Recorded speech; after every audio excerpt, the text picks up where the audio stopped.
watching this video from. If you're new here, my name is God's Desire, and I film about faith, lifestyle, real life matters, and opinion video. So, prior before this time, I actually already went live, and I don't know, but I hope after it loads, I'll be able to like delete it. Oh God of mercy.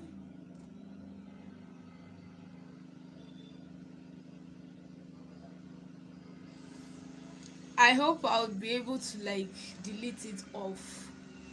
Ah, oh, the Spirit of God. So I hope that noise will not actually affect anything. I hope you guys will be able to hear me, right? Because I can't afford to like stop this again and then it has to load down and I have to look for a way to like delete it. I hope it doesn't get into I hope it doesn't get into it too much. Hopefully. Oh, they've offed it. Oh God. Okay. Let's see how it goes. We got to do you. But anyways, uh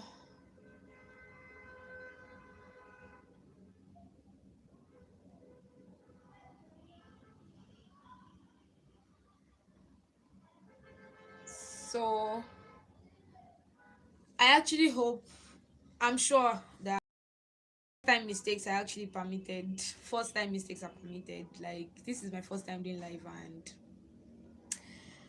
I'm used to doing or capturing videos for my own phone and then uploading, but then we are going to do this. We are going to do this, no obstacles. So it's been like 2 weeks or so that 2 or 3 weeks that I uploaded on my Instagram handle or my Instagram story, sorry, on my Instagram story that you can ask me questions and all. So I actually got some questions. I got some questions, but I don't understand why I'm seeing a lot of relationship questions. Although I uploaded it on Instagram and on WhatsApp, so I got most of the relationship questions from WhatsApp, WhatsApp groups, share. So let's see how it goes. But need I put this as a disclaimer though that I'm not one relationship expert, so don't expect like something from me. But it is well, I ask and pray that for everyone that has asked these relationship questions, that by the time I'll be addressing your own personal questions, that my mouth will be filled with the right words to actually say the right things for that you need, and that someone else who is going through something like that will also need, right? Yes. So I'll read out the first question. It says, I tested my boyfriend one time with my friend to see if he would fall. He eventually did, and it hurt so much, but thank God I'm over it now. Well, I don't really see this as a question. I don't know if it's supposed to like be a question, because it's more like a statement, like a testimony to me. Like, she tested her boyfriend with her friend to see if he was going to fall, and eventually did, but it hurt so much and she's over it now. Well, glory to God that you are over it now, but I'll try to address it. Probably the question out of this place, or the question that should be addressed in this place, is should we, or should you test someone that you're dating? Because I almost said spouse. If you've seen my things I wish I knew before I started dating, if you've seen that video, you'd know that I actually said I prefer to use spouse. I prefer to leave spouse for the married people. Yeah, I don't I don't know, but I don't like using spouse for dating relationships and all that. So do you, probably the question is, do you feel or do we think that is right or is okay to test the person that you are dating? Well, I would say, if you were doing something like that, if you wanted to like test the person that you were dating, what were you expecting? It would be, you would know that it would obviously be a two-way thing, because for you to have thought of testing the person, that means you don't trust the person. So that means you don't know what the person would do, right? So you don't know what to expect. So is it that the person falls, or is it that the person doesn't fall, right? So you should be prepared for any of it, and unfortunately you got the negative of it, and you're living with it now. But thank God you said you're over it, if truly you're over it. But thank God you said you're over it. But what I would say, why do people actually test their partners or people that they are dating? The sole reason is because of trust, lack of trust, right? And when there is already lack of trust in a relationship, either a marital relationship or a marriage setting, a marriage, in marriage or in marriages, if there is lack of trust, then a lot of things will crawl in or will crop in. That is when we start saying, we start we start looking for diverse means. The wisdom will come. That's why the devil is actually very funny. The wisdom will come. The wisdom for you to do such will actually come. Either you think of like impersonation. You are still the same person, but you have a different sim, and you are trying to like get to know if the person is going to fall, the kind of chat the person is going to have with you, if he didn't know that it was his wife or his husband or his boyfriend or his girlfriend. So like the sole aim of whatever it is you thinking at all of testing the person that you're dating at all is lack of trust. That's what I feel, is lack of trust. And like, should you do it? It is not advisable for you to do it. I mean, if there is another way you can go around it, if there's another way you can go around it, another way you can try, and you guys can try and build up the trust between both of you, then fine. But you testing the person, I feel like once you know that you are pulling a test or you're putting up a test to the person that you are dating, then at the back of your mind you should get ready for whatever is going to happen. Because even the person, now I don't even we, it is well, but we human beings, I feel like we are just kind of, we are confused set of people. eh you say you don't trust the person that you're dating, and you want to now test the person with your friend or whoever the person is. So are you telling me that the trust you have for the person that you are testing your partner with is more than the trust you should have for your partner? Because now you tested your friend with your boyfriend, so to say. Sorry, you tested your boyfriend with your friend, so to say, and eventually ended in tears. The thing is, the heart of man is desperately wicked. Who can know it? You don't know the intention or the intent of that your friend. You don't know if your friend has always even been jealous of you or been envious of your relationship with that person, and then you just gave the person the go ahead. So to me, I feel like it's not advisable. If there is another, if at all there is a way you can go about it and not even lose trust for each other.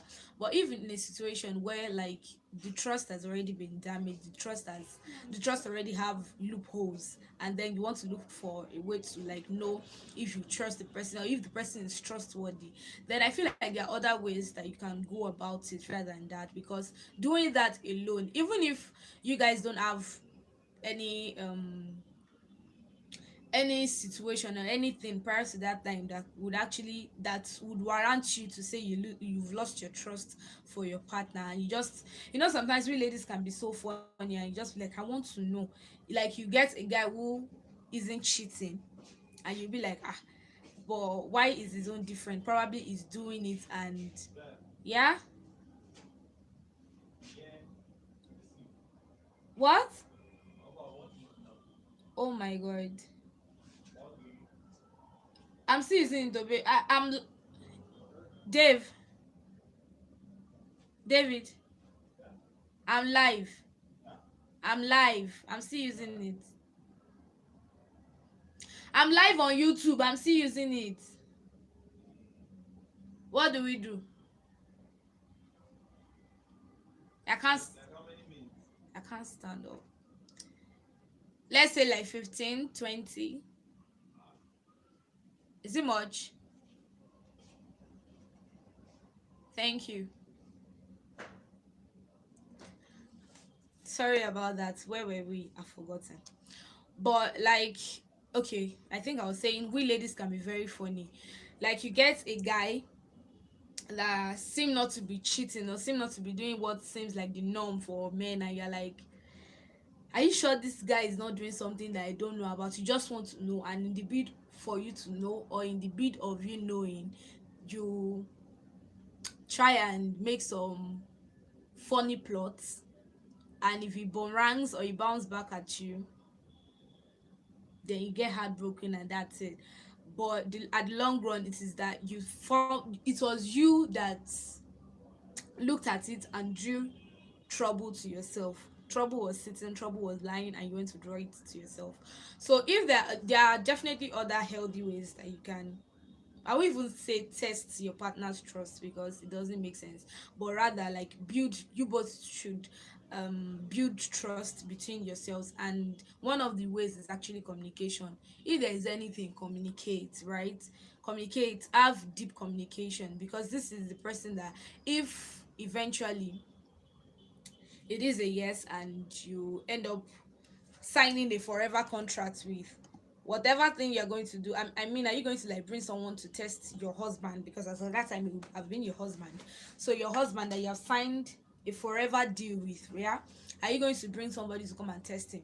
So then it is communication you need. So whatever communication you feel like you can have when you get married, why not have it when you guys are dating, right? If and when it eventually leads to marriage, it is the step that you guys have been taking since in relationship that you would continue with and build on. So there are better ways, there are more healthy ways that you can, I won't say test your partner's trust, that you and your partner can build the trust between both of you, between each other. There are other better and healthy ways that you guys or you both can do it, rather than testing, unnecessarily testing your partner's trust, because whatever happens, we are humans, whatever happens you have to live with it. And according to what she said, the oh god, the boyfriend is now with the friend, whether happily or not happily. The fact remains that she has already lost him. But now we are like, okay, thank god it was never meant for her, because if it was actually meant for her, or if you didn't have his eyes on her, or if he didn't have the DNA of cheating, then somehow he would have been able to, if he had discipline, if he had if he had his own walk with God, that he already knows that okay, this thing is not right and all that, and what is in his head is the precepts that God has already laid, then I'm sure he wouldn't have fallen. But then because he has fallen, we are giving him the excuse of man, of human, of flesh, and then we are saying because it's actually not meant for her, and that is why he fell. But then the cocoa of this whole matter is that there are actually better ways that we can go around this thing called trust in relationship. And I've said one of the ways, and that is communication. Communicate it. If you're feeling that there is something that the person is doing, or something that you feel like you are not convinced about, right? The best thing is to communicate. I mean, hear from the horse's mouth and not go around making mischievous ploys that might actually cost you your happiness, right? Yes, I hope I'm able to answer that question. The second one says, how far is too far physically in a relationship? I feel like this place is actually talking about um sexual stuff, or sexual dealings, or sexual happenings in a relationship. It says, how far is too far? How far is too far? How far is too far? I'm going to be giving, I'm not like I'm going to begin giving a two-way answers, but that is what it will seem like, because I know that a lot of people would like expect that I'm going to answer like God has given us a mandate. We already have a precept that keep the bed undefiled, right? Yeah, that is it. But I'm sure like what this person is doing right now is like, okay, giving it a, because for you to ask how far is too far in a physical um i- how far is too far physically in a relationship, right? For you to be prompted to ask that question, that means you are no longer looking at the precepts that God has laid, right? So now you are bringing in that okay, in this kind of world that we are today, like in the world that we are today, in the way things are, like in the way youths are going today, how far is too far? I'm sure that's the question, that's the way this person is asking this question. Because if you had it in mind that okay, this is the precept, this is what God has said, then you don't need to be asking how far is too far in a relationship, right? Okay, so yeah, uh how far is too far? Well, in our concept of today, in these days concept, our concept today as youth, right? They would say, because according to what we have before, they'd be like, okay, when you people see, you don't hug, when, because it can cause this thing. And that is actually true though. I wouldn't even back out on that. That is true, because we might say we've practicalized it. You hugged somebody and that was just the end. You hugged your boyfriend and that was just the end. You cuddled your boyfriend and that was just the end. So that way you would automatically think that okay, people what our fathers of old were saying about cuddles and touches and everything, that you can go around it without being affected. You might be right, but sorry to burst your bubble, that you are actually not right, because this thing builds up bit by bit. It builds up bit by bit. Today you hugged the person and nothing happened, fine, ojelo, you eat it and go. You did it and nothing happened, fine, you were lucky, that was a lucky day. You slept over at the person's place and all you guys did was cuddle and maybe just peck and kisses here and there, and nothing happened, and in your small mind you're like, there was no penetration, nothing, right? See, let's talk, let's say it as it is. So you'll be like, ah, there's no penetration, we are still on the goal. The goal is don't have sex, right? It's no fornication, and fornication will happen when there is penetration, right? And then you continue. It's just hug, it's just cuddles, it's just pecks, it's just kisses. These things build up bit by bit. It becomes that thing that you're running away from. It becomes it bit by bit. You get to that stage, but if you have avoided it, it wouldn't have gotten to it. They say it's from, how do they say it? It's from drum that that dance will start, ba? It's from drum that that the dance is going to start. Before you do something, before you get to the point or to the stage of penetration, then there are obviously other things that follows. Now you are saying you don't want to get to that penetration, and you are doing things that are before the penetration. So when you now start doing things that are before the penetration, when you get to the last part of what you are doing before the penetration eventually happens, what do you want to do after then? Stand up and go. Stand up and go, like really stand up and go. So when um when the author of sex himself was actually saying that we should flee, when he was saying we should flee, he knows, or he knew what he was saying, what he was doing beforehand. He who knows the end from the beginning, he already knows. Yeah, he already knows what's up, he already knows how we would feel, he already knows how this thing is going to occur, he already knows how this thing is going to happen. So when he already said flee, he knows what he's saying. So how far is too far in a relationship? Don't start at all. Don't get near for you to go far. Does that make sense? Don't get near for you to go far. Don't even start at all. Because in our minds, you can be like, ah, I just hugged him. We just kissed and I was able to control myself. What will happen the day you wouldn't be able to control yourself? Then you would do that which you didn't want to do. It is, all this I'm saying is obviously talks, is not easy, right? Because for the person to have typed and asked the question, then definitely something the person is battling with. It is, what I'm saying is all talks and it just seems easy, right? But we already know, and once we already know, yeah, we should consciously work and strive towards it, and at the same time plead for the help of the person who created the sex himself, who created our body, who created our organs, who created the urges there, right? Yes. So it's obvious that we cannot do it alone. So if there's actually a part where it seems like, okay, you're already getting too far and it seems like it's getting out of hand, you can also get whew, what would I call this now? Somebody who you will be accountable to. you can get somebody you can be accountable to, a trustworthy person. Most times preferably somebody that's gone through that before and overcame. Yeah, somebody that went through that before and has overcome or overcame.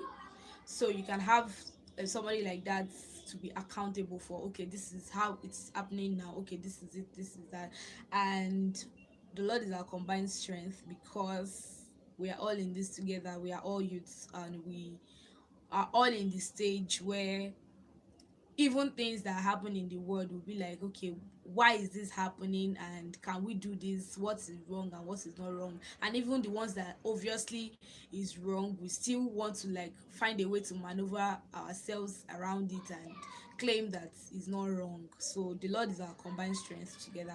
But that is what I feel like, Sha, that we already know what it is. How far is too far? Don't even go near for you to go far, and have somebody to be accountable for, and ask the person, the author of sex and the author of our body and the author of the urges himself, ask him for help. Yeah.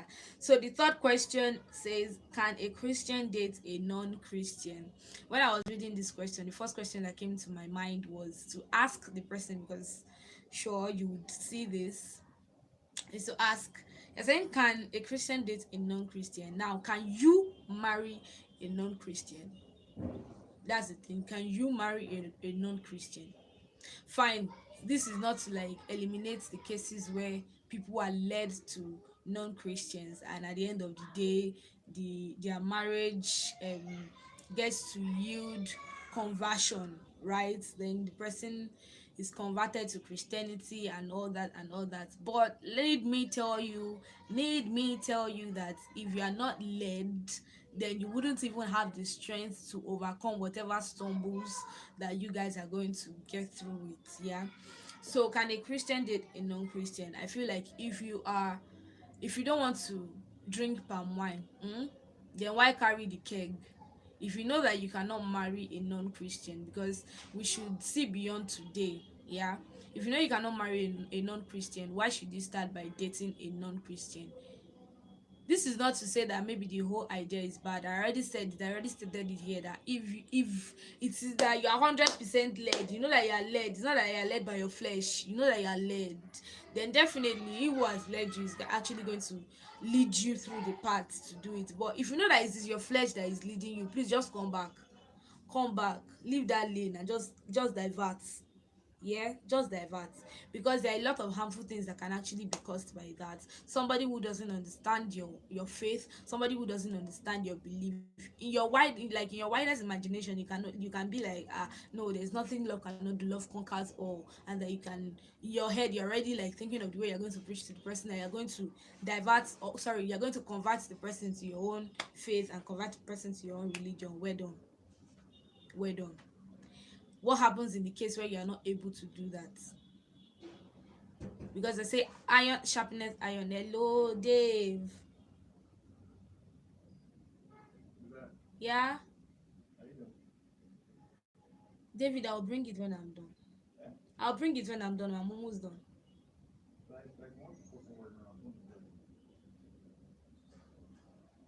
I'll bring it now.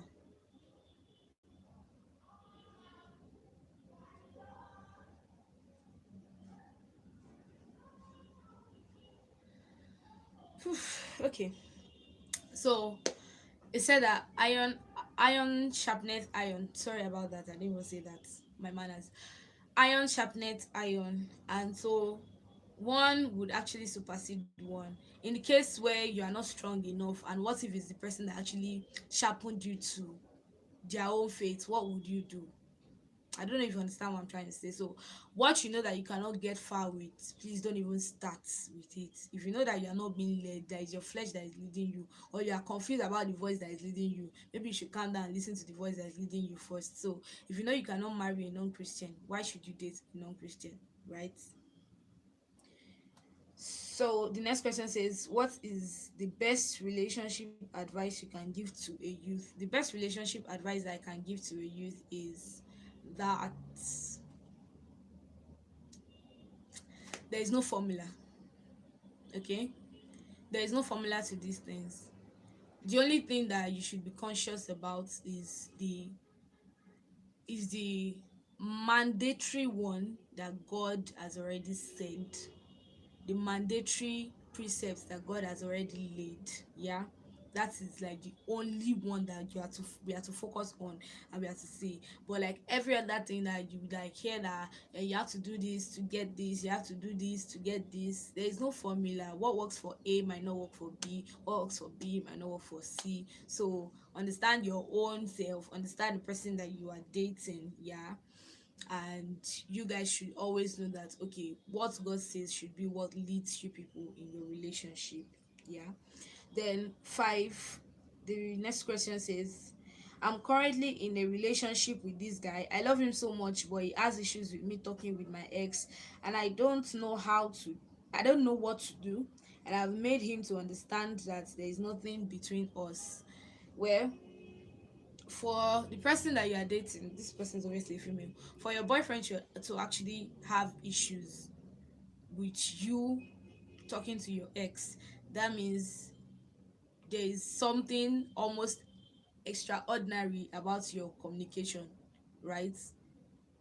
Yes, because before I start thinking of some things, except for people that are naturally insecure, yeah, before I start thinking of some things, there is obviously something extraordinary about your communication with this person. And so, if you know that you said you are for me, yeah, if you know that you said we are dating presently, then why should someone else, especially your ex, be a stumbling block or an hindrance? I know I should have actually said, what are you even still doing with your ex? Why are you still communicating with your ex? But the fact that you are no longer with somebody doesn't necessarily mean that you guys should be sworn enemies. Yeah, you should be able to at some point like talk to each other, like see each other and not like neglect each other. There should be casual or cordial relationship between you guys, and not to the extent of you now disturbing or um bringing in doubt in the new relationship that you are with. Know what you are doing, right? It's either you're in or you're out. Yeah. So I'm not saying like you should fight with the person. A I'm not a supporter of you fighting with your exes or something, but you should know what you are doing. You are either in or you are out. You have either left the person or you are still with the person. So if you call somebody your ex, let the cordial relationship be there, because we are human. We should keep our friendliness and our love for our neighbors, because it's automatically your neighbor. But to the extent of you now bringing in that relationship, what if you were married, you're already married to the person and you're still talking to your ex, and the relationship or the communication you're having with your ex is already affecting your marriage? That doesn't make sense. That is lack of wisdom, if you ask me. So there should be a way you should be able to balance it. And you're saying that you have already made him understand what if it was you? Yeah, and even our own is even worse safe, because we female, they've not even gone any mile. Even somebody that's just a friend, you're already feeling insecure. Yeah, so how much more a man? Like, the fact that sometimes they don't try to show that they're jealous doesn't mean, and this man already told you, that means he's up to this place for him. So you should try and strike a balance. There's wisdom for everything that we do, and we should apply wisdom in everything that we do. So it's either you're in or you're out, and you already called this person an ex, so I feel like you should cut every ties with the person. Then next question says that okay, I've already moved. I think I'm done with the relationship part. Yeah, I'm done with the relationship part, and this are my data, personal data. So this one says, Lent, you recently had your birthday. Belated happy birthday. Well, as at the time that I asked the question, it was like 2 weeks ago. So that was more like recently, or close to after my birthday. Okay, so Lent, you recently had your birthday. Belated happy birthday to you. Thank you. What is your current age? I'm in my early 20s. Thank you. Then the next question says, on a scale of 10, this is from my sister. On a scale of 10, how close are you with your two older siblings, with reasons you are loved, mom? Okay, so on a scale of 10, how close am I with my siblings? I would say 8. I would say 8, but even the eight is not equally shared between my two siblings. I feel like I'm a bit closer with my sister than with my brother. My sister is my immediate elder sister, and then my brother is like our first one. So my closeness is definitely with my immediate elder sister, so I'm closer with my elder sister than my brother. But on a scale of 1 to 10, I'm 8. No, 10 is not 8%, but like 8/10 close with my siblings, but I'm closer with my elder siblings. So yeah, this is the last question for today, and with that I've actually come to the end of this live video. And thank you for sticking around, for watching to the end. If you're a returning subscriber, I'm saying thank you for sticking around. Yeah, and if this is your first time seeing me, thank you so much. Please make sure you hit on the subscribe button below and do it to join the family, and I hope we have a great time together. Yeah, all right, have a nice time. Bye.